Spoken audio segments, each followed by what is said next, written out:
Welcome back to Reviews with Elaine, because I have opinions, and today's opinions will be about The Watchmaker of Filigree Street by Natasha Pulley. Oh my god, I love this book. Like, have you ever read one of those books that you don't even really want to think too deeply on because you just love it so much that you want it to live in your feelings for a while? Like, when you're standing in the middle of a snowfall, a gentle, beautiful snowfall, and don't want to breathe because your breath will disturb the glorious pattern of snowflakes dancing through the air. That's how I feel about this book. But I'm gonna try to say something other than just, oh my god, about this book.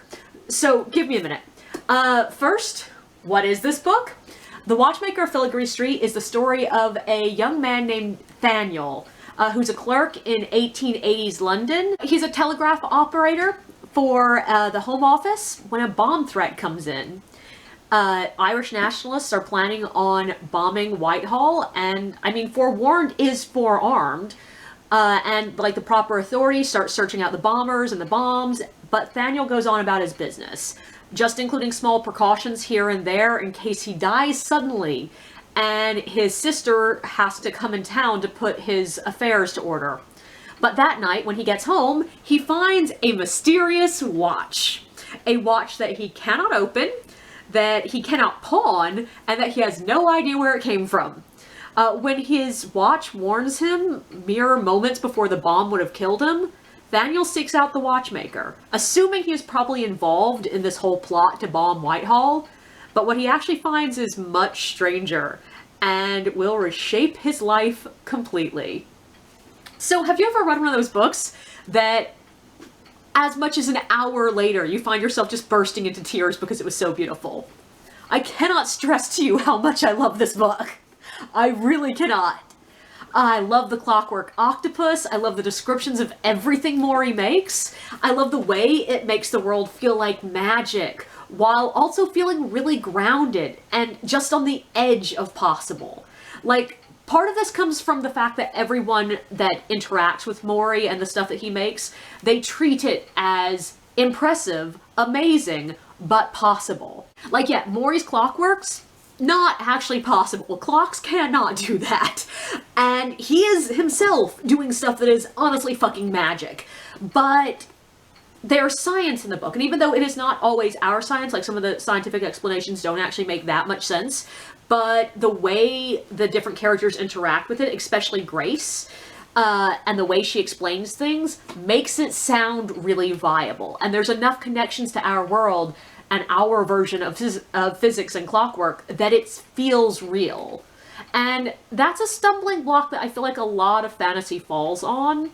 Like, especially any fantasy that is set in a version of our world. A world where magic is not real, but we sort of wish it was.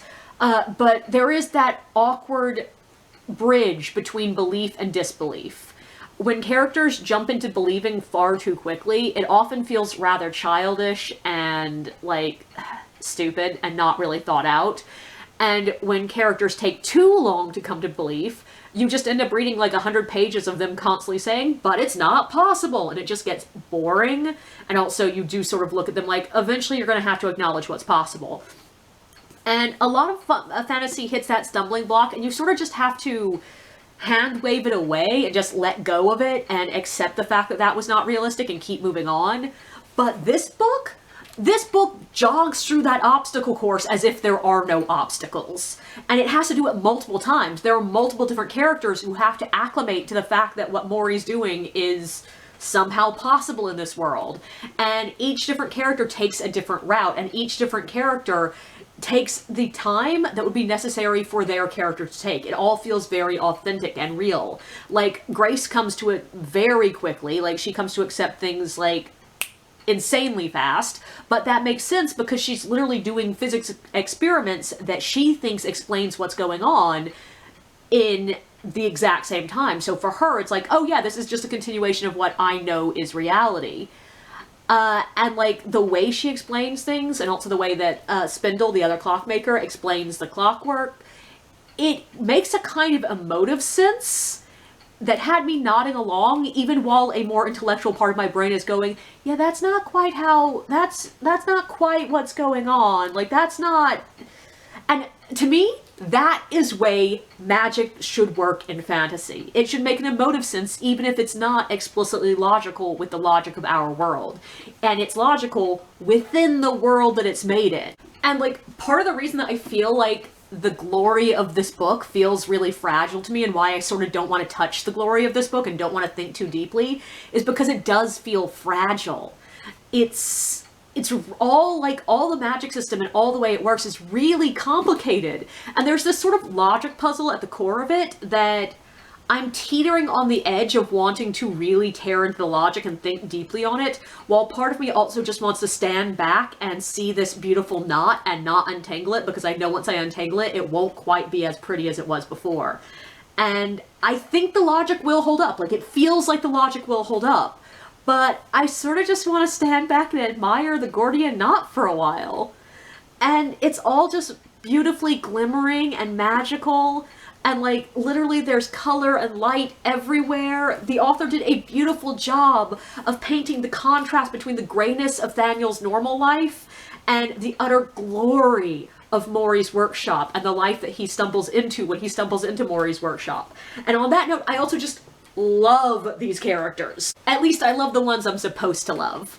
I fell in love with Thaniel by the end of the first chapter. Like, he is kind, he is selfless, he is gentle and witty, and he is quiet, but he has this exact kind of longing that I feel like everyone can relate to on an intensely, deeply human level. He is just broken enough by his life that you want to see him given the chance to glow, and the narrative gives you that chance. He also has synesthesia, which is just an odd point considering this is the second rather lyrical book set in a Victorian England kind of world, which features a main character with synesthesia that I've read in the last few months. Now, this one explores it a lot more deeply, and that is to be expected because the previous one was Otherwise, which was a middle grade fantasy, and this one is definitely meant for adults. But this one really explores it a lot more deeply. It is very much a big part of the character of Thaniel. It also does beautiful work of showing us, without ever directly explicitly saying it, that how much Thaniel is the kind of character that sees the beauty in the world around him and admires the glory of beauty everywhere. It's very clearly worked into his voice, so his POV sections feel very striking and different. But also, I love the quiet wit of Thaniel.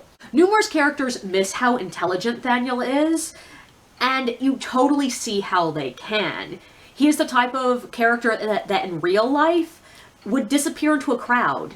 And if you talk to him, if you weren't listening carefully, you'd probably forget having spoken to him. But if you actually listen, you will meet a gem of a human being. And that is exactly the kind of book character that I absolutely love. I've met people like this, and they are my favorite people. And the moments that he drops his wit are just, like, beautiful, happy, like, sparkling surprises. But they also felt right. This is not one of those cases where a character says something witty and you're like, is he smart enough to say that? No, Thaniel is that intelligent. It's just not noticeable when you're first, like, skimming to meet the character. I also absolutely loved Mori. I love the fact that he manages to be so many things at once. His physical description often points out the fact that he manages to look both old and young at the same time, and that makes so much sense with the way he lives out of time. The character does have something vaguely reminiscent of Merlin to him, but not. And the fact that it is physically shown on his person is absolutely perfect. And also, he's just like this incredibly straightforward person who is also completely inscrutable. And I love the way that he is painted as both incredibly dangerous and gentle as a kitten. All of his actions are soft, gentle, kind, and yet he can be ruthless when necessary. And I love the fact that, yeah, there are parts of this book where you are wondering whether or not he can be trusted, and whether or not he is in this for the good, or if he's doing bad things, and your logical brain starts to go, oh no, Grace might be right, this might be dangerous. Meanwhile, my heart was screaming at me, no, he's a fucking angel, he's perfect. And I will also admit that part of the reason I was so attached to Mori being a good person is just because I loved him with Thaniel. Like, I loved them so much as a couple that if there had not been, you know, some form of happy resolution at the end of this, I would have physically taken the book out back and burnt it. I was texting my friend who had recommended this book to me in the middle that I was like, oh my god, if this does not have a happy ending, I will never forgive you. And I'm going to try my best not to spoil anything in this book because it's such a gem that I really want everyone to experience it, like, as blank slate as I did. But I do want to say that the relationship between Maury and Thaniel, I was so invested in this that my heart rate was literally physically raising. I cried, I gasped, there were all the feelings. And, like, it just absolutely made me ecstatically happy. But I do also want to say something about the antagonists. This is the rare book that I feel like manages to both have a really serious antagonist who is a serious threat, who is doing seriously bad things in these moments, but who you truly understand where they're coming from, and at least for a while, you sometimes wonder if they are not wrong. Like, you only notice in retrospect that they are the antagonist. And I love the fact that this book introduces us to this character's flaws from moment one, but they are introduced in such a way that they are seen, that they feel like not as big of a deal. They're the kind of flaws that you see in protagonists as just like, oh look, they're a gray character. And it's just a slow build up throughout the book when you start going, wow, that was a shitty thing to do. Wow, that was an even shittier thing to do. Oh, that is not the right choice. Oh my god, if this character dies, I would not be sad. And, like, it's a beautiful build-up. And also, in the end, the book does not take the easy way out. This is not a battle of good versus bad. There is an antagonist. There is not a villain. And it's just two different characters who both think that they are doing what is right, set in opposition to the other. And, I mean, to me, at least, it was very explicitly clear who you're supposed to side with. But I can understand where the other character comes from. And I think that's all I can say about that without spoiling shit. But I want to go back to, I mentioned that part of the reason I love Maury and Thaniel so much is they are such a cute couple. I absolutely adore the romance in this book. First, just explicit facts. There is a queer romance in this book, and it is one hell of a slow burn. Oh my god, it's a slow burn. This was one of those books that there were 7 million moments that I was just like looking at the book screaming, kiss! Admit it, you love each other, just say it. But this was not one of those slow burns where it drove me nuts because everything felt artificial and like there were so many moments that the characters should have admitted they loved each other, but stupid shit got in the way. Like they were just, oh, too scared to say it. And it felt like the author was stretching shit out. No. This one, yes, there are millions of moments that we pass by that you have that revelation of like, oh, the relationship would have gone so much smoother if just this had happened. Oh, everything would have gone so much smoother if just in this moment they had realized. But at the same time, you understand exactly why those moments are not working out the way they want. Why the moments are passing by ever so slightly wrong.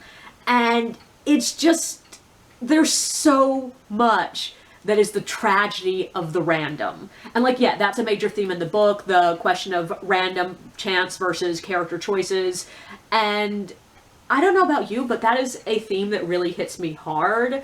Like the tragedy of those moments that you either don't realize what choice you're making, or more importantly, the moments that there is no choice. There's just like the metaphysical equivalent of a dice throw decides the future.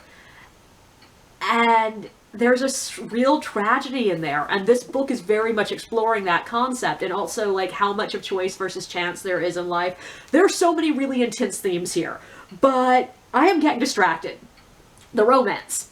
It manages to both be one of those like love at first sight kind of romances while also having the characters have the time to get to know each other and spend time building love for each other. And I loved it! The way Thaniel likes Maury when they first meet is both could be romantic or could be platonic. He could really like him, or it could just be the stress of the moment.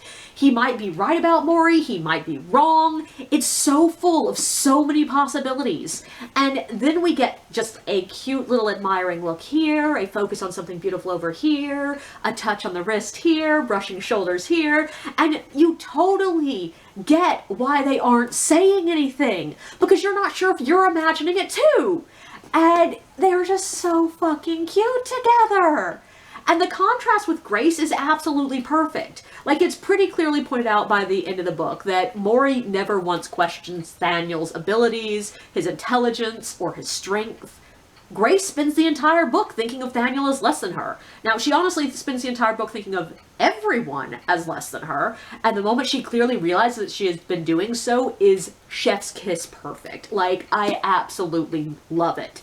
But I should also say, I'm saying a lot of things were clearly in this book, and that's because there's very little that is directly explicitly said in the book. Like, this is a book that does better than most books I've ever read of the job of sticking to the show don't tell mentality. And so much of the morality, the themes, the characters, and the relationships is never directly explicitly said. There is no moment in the entire book where the two lovers actually say they love each other. It's just their actions make it 100% explicitly clear that they do. And there is this lovely moment where it's briefly acknowledged that queer romances are not exactly accepted in Victorian England, but it's never stated. And it's also not a major part of the plot, which I appreciate. The moment Thaniel figures out exactly what's happening, each moment, because there are multiple moments where he's figuring out what's happening, it's never explicitly stated what he's figured out. We are just shown the evidence that clued him in, and then shown how he reacts to it. And so this is a book that does not hold your hand and lead you to where it wants you to go. You have to make the journey yourself. And that extends to the writing as well. This is a poetic, lyrical, voicey book. This is a book that does not waste words on exactly explaining the action at all times. If it's not necessary, you're not getting explicit explanations. But settings, sounds, and emotions are often fully painted with detail. But the thing is, all these paintings are expressionist paintings. They are not photorealism. Once in a blue moon, this did lead to the problem of clarity being sacrificed to the beauty of language. But there are only like 2 passages that when I went back and read over them again were not explicitly clear to me. Like, the book's not incomprehensible, it's just the kind of book where you're going to need to give it your entire focus to know what the hell's going on. This is also a book that it expects its readers to either know or be willing to look things up. Specifically Victorian terms, Victorian like objects, and history of both England and Japan. And like, yeah, that did lead to moments where I'm going, okay, now, what is Radcliffe camera? Where are we? Do I recognize that Ito from history? Or is he just mentioned earlier in the book? Do I need to pause and look this up? But that works for me. I really, really like it sometimes. It sort of added to the unsureness of the magic, like it all felt like it was connected to our world. And yeah, sometimes I was sitting there wondering, can you really make that work with clockwork? Did that event really happen? What did Ito actually think of the Mikado? He did see it, right? I vaguely remember that actually being a historical fact that he did see that. And it made me feel like this book was really deeply connected to our world, which just heightened the feeling that everything was improbable, but possible. I do also want to say there are a couple moments of dialogue that I felt like I might have missed something, once again because of beauty of language problem. Sometimes Grace jumped to conclusions that I did not follow, and I had to read back over the conversation going, nope, I missed it. I don't know what she's talking about. But there are also a couple of moments when I couldn't follow Maury's line of thought, but those make perfect sense in context. Because, of course, I don't understand what the hell Maury is talking about. His answers aren't always to the question that has been asked. Then we have a couple of things that I'm not sure where else to put in this review. There was a line that I loved so much that I got my ass out of my hammock, went downstairs to write it down, and that line is, "They were philosophers. They put 2 and 2 together and got goldfish."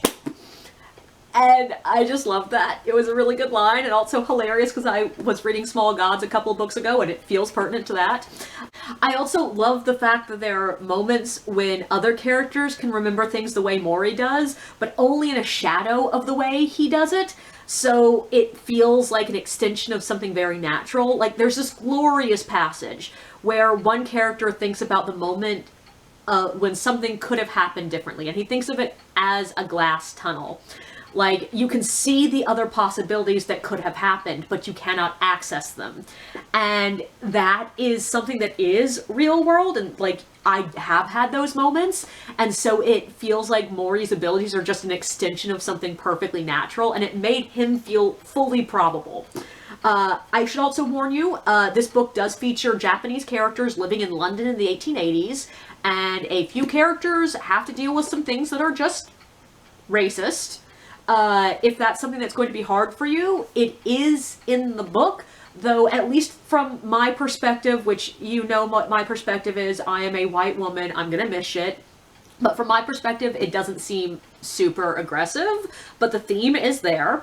But overall, yeah, this has not been my most coherent review because I am just still reeling with how much I fucking loved this book. This is a book that I know I can go back and read time and time again and love it every time. It's a book I could write a thesis on. There are dozens of important themes and ideas and beautiful foreshadowing and mirroring and metaphor, and I don't want to write a thesis on it. I want to just enjoy the beautiful creation that is here. It's like a clockwork octopus. I know I could open it up and see the gears inside and probably trace the mechanism to see how it works. But I would much rather close the casing and just let it run around stealing socks. It is perfect as it is. And I want more, and I know there's a sequel, and I've already ordered it because even though I'm not supposed to be buying books right now, I was just too in love with this book. So yeah, in my opinion, this is one of the best books I've ever read.